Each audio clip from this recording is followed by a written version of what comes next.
Oftentimes when people ask me questions about the research, they ask about recipes, and we don't often find recipes. Sometimes we do. When we do, we work those things onto the menu, but more often than not, either it's not something that you would actually want right now, or it's not translatable to modern ingredients. We do our best to try them, and there's not too many recipes that we haven't found that we didn't do our work to convert into something more palatable.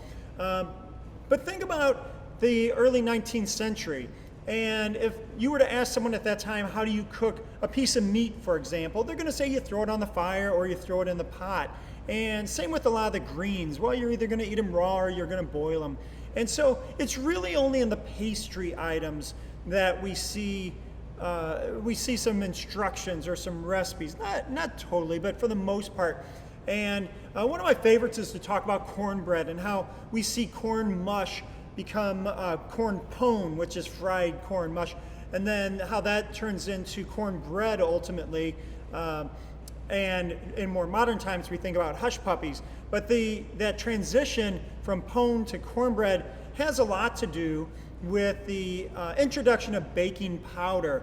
And baking powder has been around forever as the chemical form, but it's only when it was marketed commercially in the 1840s that all of a sudden we see a plethora of recipes saying how to use it. It makes sense. The manufacturer wants you to buy more, but has to give you ideas, just like we see in modern times with ingredients as well.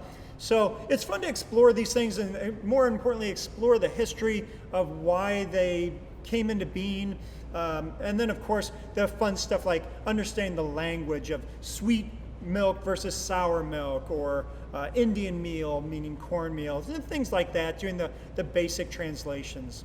Anyway, I hope you enjoy this course, and please let me know if you have any questions. We're always happy to share our historic recipes that we found. Simply email me and I can give you access to that document. Enjoy.